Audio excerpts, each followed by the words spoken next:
I still remember the way the cold November wind cut through my coat that Thanksgiving morning, how my hands were stiff from carrying bags of groceries and carefully wrapped gifts. I had spent the week planning, preparing, imagining a warm holiday table surrounded by family. For days I had been reminding myself that this year would be different, that maybe, just maybe, I would finally feel included in my husband's family traditions. When I pulled into the Mitchell driveway, the silence struck me first. No smells of roasting turkey, no laughter spilling from the kitchen, no football blaring from the television, just stillness as though the house itself was holding its breath. I frowned, thinking maybe I had gotten the time wrong. My husband Brady had told me his mother was hosting, that the whole family would be there. I had taken time off work, prepared my favorite apple pie recipe, even bought a new dress for the occasion. This was supposed to be a holiday of togetherness. Instead, when I unlocked the front door, I was greeted by the musty chill of an unheated house. The air felt stale, abandoned. My shoes echoed across the hardwood floor as I stepped inside, the grocery bags cutting into my fingers. That was when I noticed him. Brady's stepfather, Victor, sat in a rocking chair near the window, his cane leaning against the armrest. His blue eyes, startlingly sharp for a man Brady had described as frail and senile, followed me with unsettling focus. On the kitchen counter, a folded piece of paper caught my eye. I set the groceries down and unfolded it with trembling hands. The words blurred as I read them, my breath hitching in disbelief. Gone on a Caribbean cruise with Hannah. Mom decided to come too since she needed a break. You'll stay home and take care of Victor. He needs you. Back Monday. Brady. The note trembled in my fingers as if my body already knew the truth my mind couldn't accept. Brady was gone.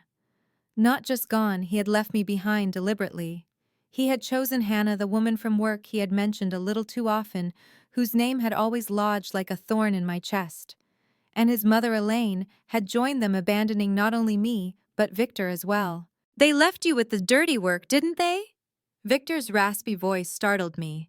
I turned to see him leaning in the doorway, his cane supporting his body but not his mind, which was keen and alert. Classic Brady move. My throat tightened. I wanted to deny it, to say this had to be a misunderstanding. But my phone buzzed in my pocket and the truth came crashing down. Brady's sister had posted a photo on Instagram, Brady smiling on a sunlit cruise ship deck, his arm draped casually around Hannah's waist. Champagne glasses in hand, both of them glowing with smug happiness. The caption read, "New Beginnings Caribbean Getaway with @Brady Mitchell and Family." Family. The word burned, because I was not part of that picture. I was not part of that world. I was the one left behind in the cold, standing in a silent house with a man everyone else had discarded. I showed the photo to Victor, my hands shaking. My voice cracked as I whispered, "He's been planning this while I was preparing Thanksgiving dinner." Victor's gaze hardened, the years in his face deepening like carved stone. "She's been in the picture for months. I knew it. I heard her voice on the phone more than once." I staggered back into a chair, clutching my phone like a lifeline. My thoughts turned to our savings account, to the dreams Brady and I had spoken of, buying a house, building a future. With trembling fingers, I opened the banking app. The screen confirmed my worst fear. 3 days earlier, Brady had withdrawn over $5,000, nearly everything we had saved. Money I had contributed from my freelance projects, money my late father had left me, money meant for our down payment. "He took it," I whispered, "all of it." Victor gave a bitter laugh, though it carried no joy. "They've been doing the same to me for years. A little here, a little there. Always for my care," they said. But the heat's turned down, my medications delayed, while Elaine parades around with another designer purse. Something inside me snapped then. The humiliation, the betrayal, the raw ache of being cast aside, it all solidified into something sharper, harder. This wasn't just a ruined Thanksgiving. This was abandonment. This was calculated cruelty. Victor watched me with those piercing blue eyes, and for a moment, it was as if we understood one another without words. Two discarded souls left behind, expected to fade quietly, while the others celebrated in sunshine. But we weren't fading. Not yet. I stood abruptly, grabbing my coat. "No," I said firmly. "We deserve better than leftover soup." At the grocery store, the aisles blurred around me as I pushed the cart, mechanically choosing a small turkey breast, potatoes, vegetables. It wasn't about the food, it was about reclaiming something they had tried to take from us: dignity. When I returned, Victor had cleared the counter and laid out a folder stuffed with papers. Bank statements, medical records, notes written in a meticulous hand. "What's all this?" I asked, setting the groceries down. "Evidence?" He replied, his voice suddenly steely. "They think I'm too old to notice, but I've been keeping track. Every withdrawal, every ignored prescription, every canceled appointment. They don't know I've been watching." He pushed the folder toward me, and I felt the weight of it in my chest more than in my hands. Among the documents lay a medical report: stark and merciless, stage 4 pancreatic cancer. Prognosis 3 months at most. My breath caught. "Victor, I'm so sorry." "Don't be sorry," he said, waving away my sympathy. "Be smart. They think they've left you with a burden, but what they've really given us is an opportunity." His thin lips curled into a smile, not of joy, but of grim resolve, for justice. He slid an envelope across the table, his eyes burning with quiet fire. "Inside is my real will and trust. Not the one Elaine and Brady think exists. If you help me, if you stand with me, they'll lose everything they've stolen, everything they think is theirs." I stared at him, my heart pounding. Here was a man abandoned by his own family, stripped of dignity, yet still burning with the will to fight back. And here was I, betrayed by the husband I had once believed loved me. For a moment, the silence between us carried the weight of a pact not yet spoken. "Yes," I whispered finally. "Let's begin." The alliance formed that night was unlike anything I had ever known. It wasn't just revenge.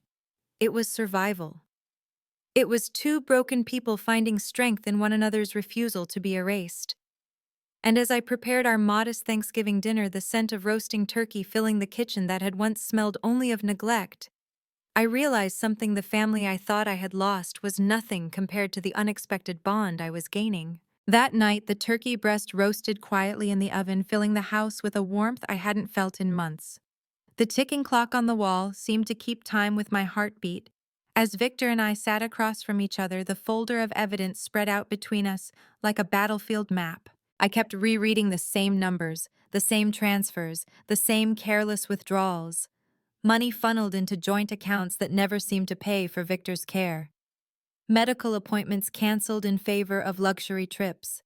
There were even charges for jewelry and resorts dating back years.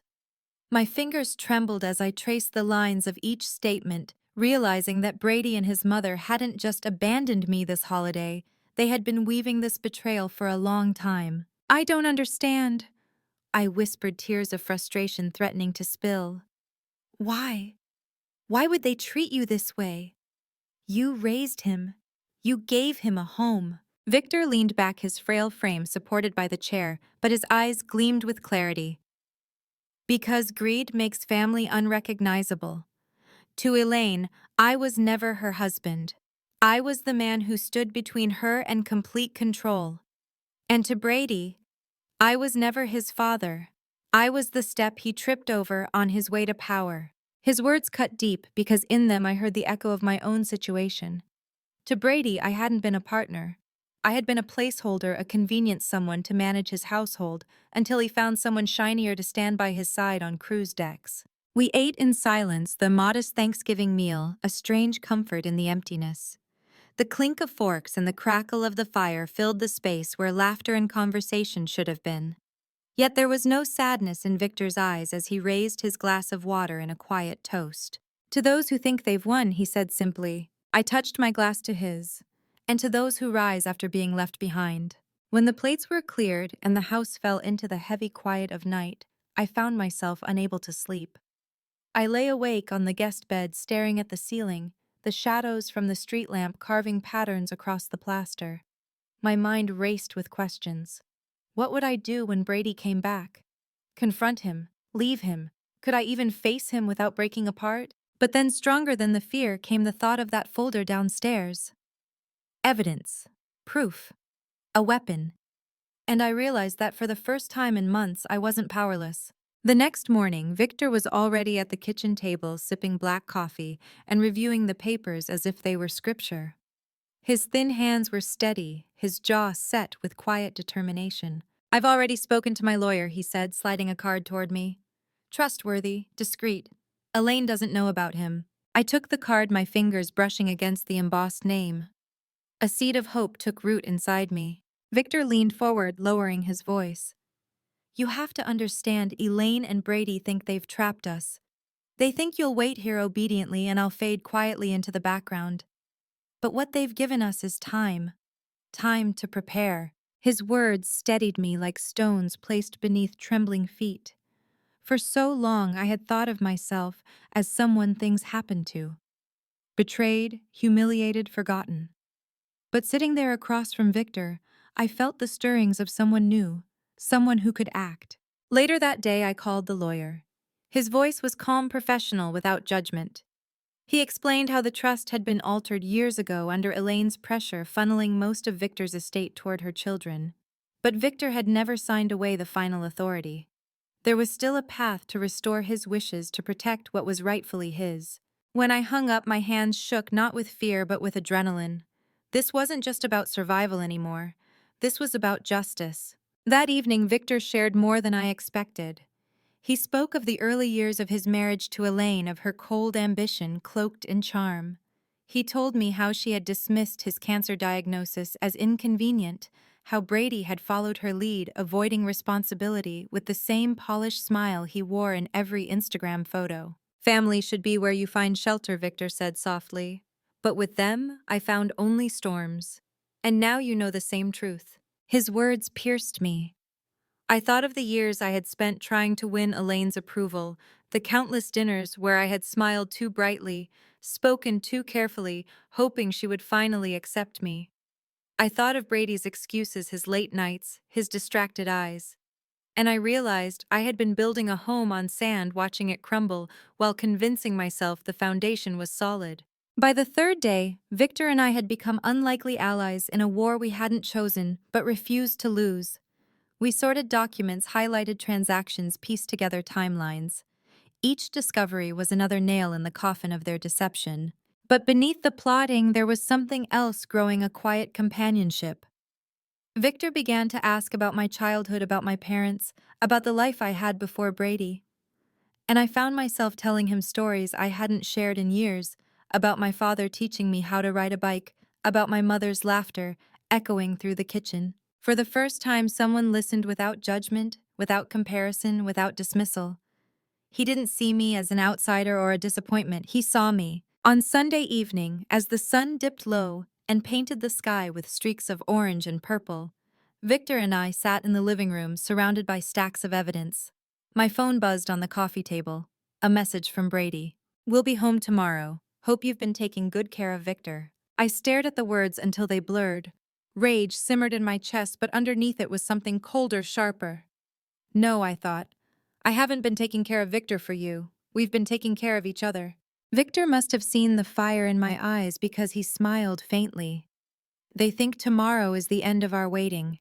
But it's only the beginning." That night I finally slept, not the restless tossing of someone consumed by betrayal, but the heavy, dreamless rest of someone preparing for battle. The morning of their return arrived cloaked in a strange stillness, as though the house itself was bracing for impact. I stood at the kitchen sink, rinsing the coffee mug Victor had used, staring out the frosted window at the empty driveway. By this time tomorrow it would no longer be empty. Their cars would pull up, luggage tumbling out, laughter echoing as though nothing had been broken, as though they hadn't left us here like discarded furniture. But I was no longer the woman who had stood trembling with a note in her hand on Thanksgiving morning. That woman had been cracked open, emptied, and remade in the space of a few days. Victor sat at the table, his hands folded over the documents we had organized into neat stacks. His face looked thinner, paler, but his eyes burned with a clarity I envied. "They'll walk in smiling," he said softly, pretending the sun follows them home. "But you and I will see the shadows they drag behind them." I nodded, my pulse quickening. "We'll be ready." When evening fell, I couldn't keep myself from pacing the living room. My suitcase was packed, tucked away in the guest room closet. Not because I planned to run, but because I needed to know I could leave at a moment's notice. Freedom sat there waiting, zipped up in dark leather. Victor noticed, of course. He always did. You don't have to stay after tomorrow, he said, his voice gentle. You've already given me more than anyone else ever has. But I shook my head. I'm not walking away, not yet. The next afternoon, the sound of tires on gravel snapped the quiet open. I stood in the hallway, heart hammering as the front door swung wide. The chill of late November rushed in alongside them, the smell of expensive perfume suntan lotion clinging to their clothes despite the Boston cold. Elaine entered first, her designer sunglasses perched high on her nose, her lips painted in a smug smile. Anna, she said with false cheer, dropping her fur-lined coat onto the nearest chair.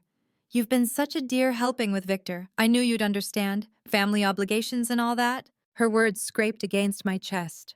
Family obligations. As if I hadn't been left behind like a servant. Brady followed, tanned and glowing, in a way that made bile rise in my throat. Hannah was at his side, her hand looped through his arm, their closeness so casual, so shameless it made me dizzy. I froze. The sight of them together in this house, my house for the past week, tore something inside me. But I kept my face still, my lips pressed tight. Brady had the audacity to lean in for a kiss on my cheek as though we were still husband and wife, as though I hadn't seen his hand on another woman's waist across an ocean. I turned away and his lips met air. The faint flush of embarrassment that crossed his face was my first victory. Victor's cane tapped sharply on the floor, drawing all eyes to him.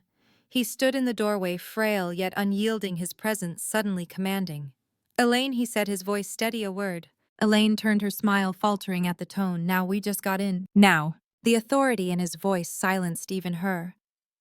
She followed him reluctantly into the study, Brady and Hannah lingering behind, whispering to each other. I stayed rooted in place, listening to the muffled rise and fall of voices through the wall. When they emerged, Elaine's face was pale, her jaw tight. Victor leaned heavily on his cane, but his eyes flicked to mine, and I knew he had told her. The real will.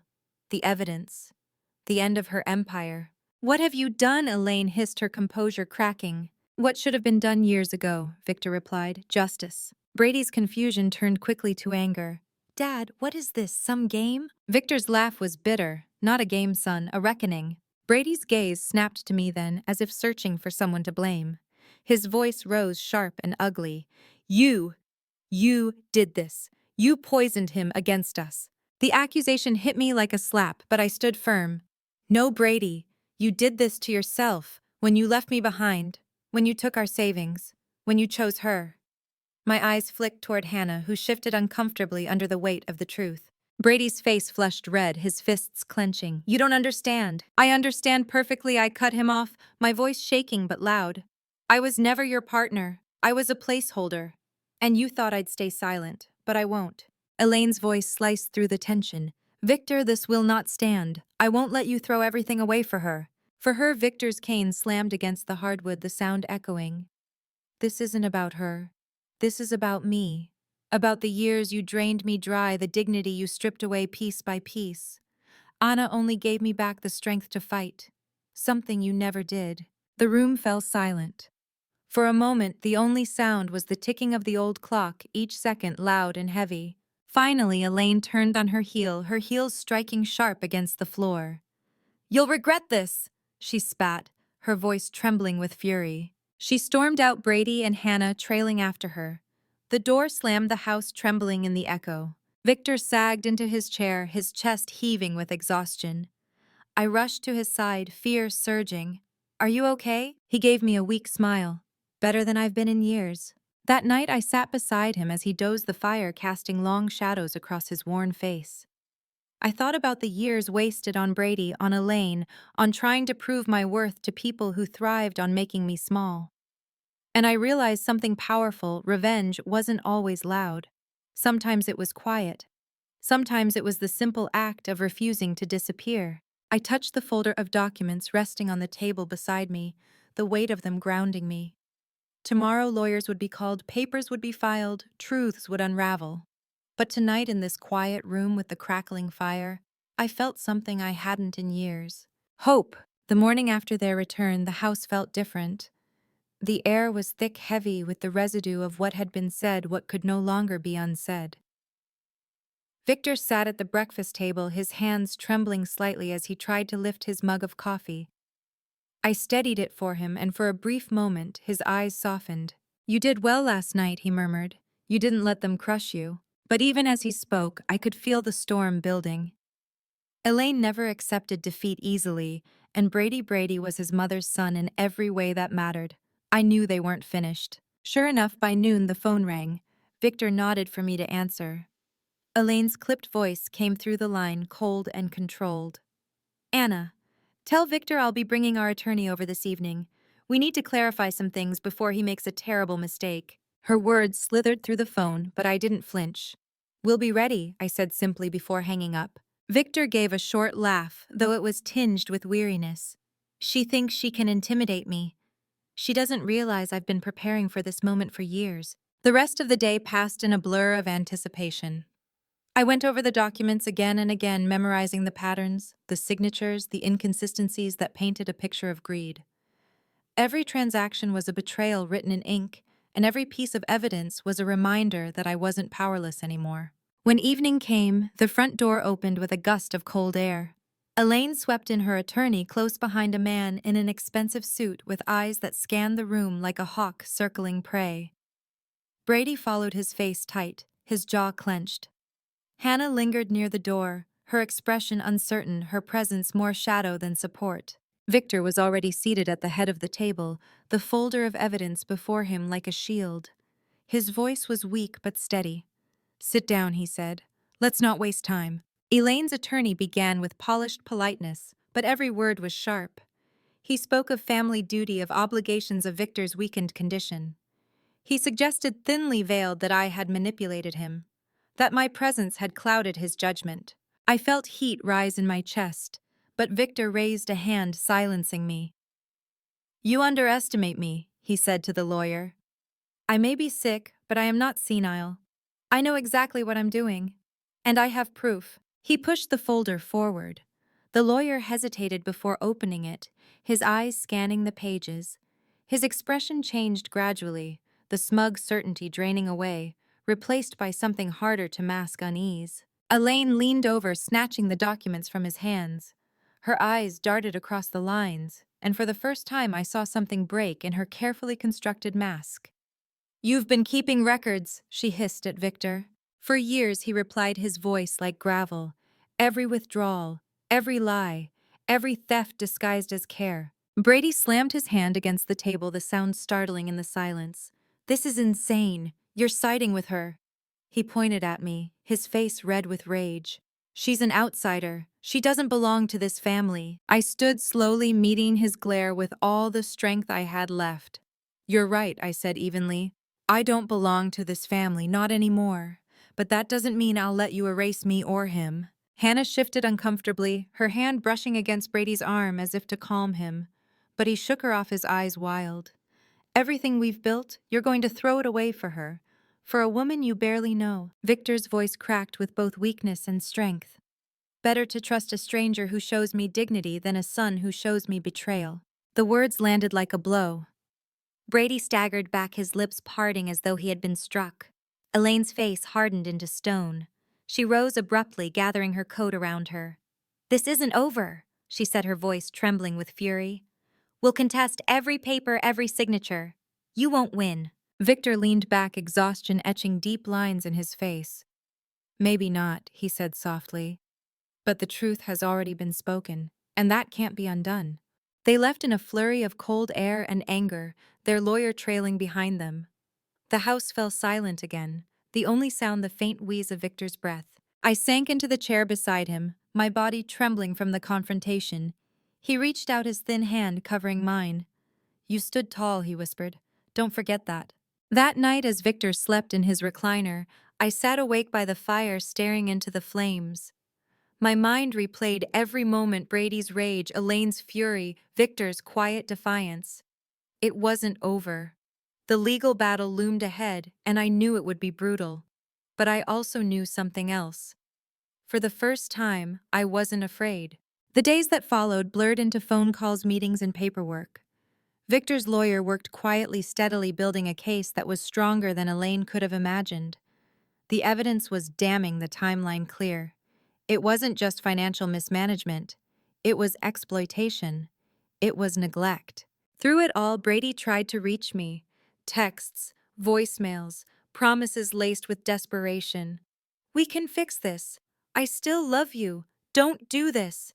But every message rang hollow like a song I had once believed in but no longer recognized. I didn't respond. I couldn't. One evening, as I sat at the kitchen table reviewing documents, Victor looked at me with a strange softness. "You know," he said, his voice low, "you don't have to fight this battle for me. You've already given me peace." I looked at him. Really looked at him. The frailty of his body, the strength of his spirit, the quiet dignity that refused to die even as his body betrayed him. "I'm not just doing this for you," I whispered. "I'm doing it for me. For every time I let them silence me. For every moment I believed I wasn't enough." His eyes glistened and he nodded. "Then fight, and never apologize for it." The weeks stretched on, each one carrying us closer to a reckoning. Elaine's fury only grew louder, Brady's pleas more desperate, Hannah's presence more ghost-like. But in the quiet of that house I found something unexpected: strength, purpose, and against all odds a kind of family in the most unlikely place. And yet beneath it all lingered the shadow of time. Every day Victor grew weaker, his voice softer, his steps slower.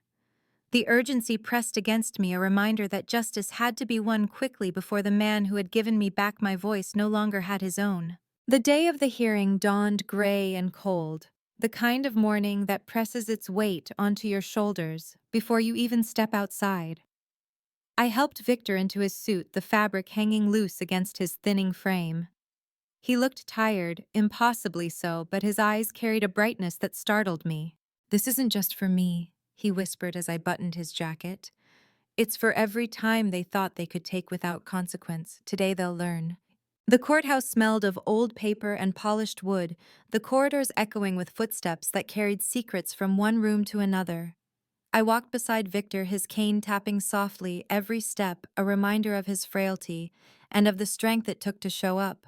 Elaine was already there when we arrived, dressed immaculately in a black coat and pearls, her expression a mask of indignant sorrow. Brady stood close beside her, his arms stiff, his eyes avoiding mine. And Hannah lingered near the back, her face pale, her lips pressed together as though she wasn't sure she wanted to be there at all. Victor's lawyer, a calm man with silver hair and sharp eyes, guided us into the chamber. I sat behind Victor, my hands clasped so tightly my knuckles ached. The arguments began slowly with polite words and measured tones. Elaine's lawyer painted a picture of confusion, of a sick old man manipulated by an outsider. He pointed at me, his words laced with venom, suggesting I had filled Victor's head with lies, turned him against his family. But then came our turn. Victor's lawyer laid out the evidence with surgical precision. Page after page, transaction after transaction, the story unfolded. Money drained under the guise of care, prescriptions ignored, appointments canceled, luxury purchases charged against accounts meant for medical needs. And then the final blow: the will.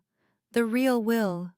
Signed and dated, written in Victor's own hand, witnessed and notarized months before Elaine believed she had secured everything. Gasps rippled through the courtroom as the documents were displayed. Elaine's face flushed crimson, her composure slipping. Brady muttered angrily under his breath, his fists clenching. Victor's voice, though weak, filled the room when he spoke. "I may be dying," he said, each word deliberate, "but I am not blind. I have watched for years as you bled me dry, as you dismissed my dignity. And when you thought you could discard Anna the way you discarded me, I decided enough was enough. This isn't vengeance.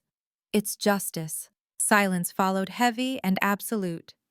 For a moment, even the ticking clock on the wall seemed to still. Elaine tried to protest, her voice sharp and desperate, but the judge silenced her with a firm hand. The ruling wasn't final that day, but the tide had turned. Everyone in that room knew it. The truth was no longer hidden. When the session ended, we walked slowly out into the gray afternoon. Reporters lingered by the steps, their questions flying like arrows, but I shielded Victor, guiding him past the chaos. We didn't need headlines. We had something better: our own quiet triumph. Back at the house, Victor sank into his chair by the fire, exhaustion etched deep into his face. I knelt beside him, taking his hand in mine. You did it, I whispered. His eyes softened. No, he said, his voice barely audible. We did. That night, he fell asleep in his chair, the firelight flickering across his features. I watched him, a lump in my throat, knowing time was slipping through our fingers. And yet, I also knew he had found peace. Weeks later, Victor passed quietly in his sleep. There was no fanfare, no family gathered around, just me, sitting beside him holding his hand as the fire burned low. It was both the most heartbreaking and the most peaceful moment of my life. The funeral was small. Elaine and Brady showed up, their faces stiff, their condolences hollow. Hannah stood apart, her eyes downcast as though she was carrying a secret of her own regret. I didn't engage with any of them. Their presence was meaningless. They had lost the right to his memory long ago. Afterward, I returned to my apartment alone. The silence pressed against me, heavy but not unbearable. Because in that silence I heard echoes not of betrayal, but of the strength Victor had given me, the dignity he had shown me when I thought I had none left. The legal battles stretched on for months, but in the end, Victor's will stood. Elaine lost her grip on the empire she had coveted, Brady was left scrambling, and Hannah quietly faded from the picture. For me, there was no joy in their downfall, only a quiet, steady satisfaction. Justice had been done, and somewhere in the quiet I found myself again. I poured myself into my work, into rebuilding the pieces of a life I had thought shattered. I traveled not to escape, but to see the world with new eyes. I spent evenings writing, mornings walking, afternoons reminding myself that I was not what they had tried to make me. Sometimes late at night I would replay that Thanksgiving morning in my mind. The cold house, the note on the counter, the hollow silence of being left behind. And then I would remember the warmth of Victor's fire, the sound of his voice saying fight, and never apologize for it. That was the lesson he gave me, that was the legacy he left. And if you're listening to my story now, if you've ever been left behind, discarded, or silenced, I want you to remember this. You are not powerless. Even in your darkest moment, you hold the pen to your own story. They may try to write you out, but only you decide the ending. So here I am, still standing, not broken, not erased, but stronger than they ever imagined. If my story has touched you, if you've ever felt the sting of betrayal or the weight of being cast aside, I hope you'll stay. Like this video if it gave you strength. Share it with someone who needs a reminder of their own power. Subscribe if you want more stories that shine light on the darkest corners of family and betrayal. And please leave a comment.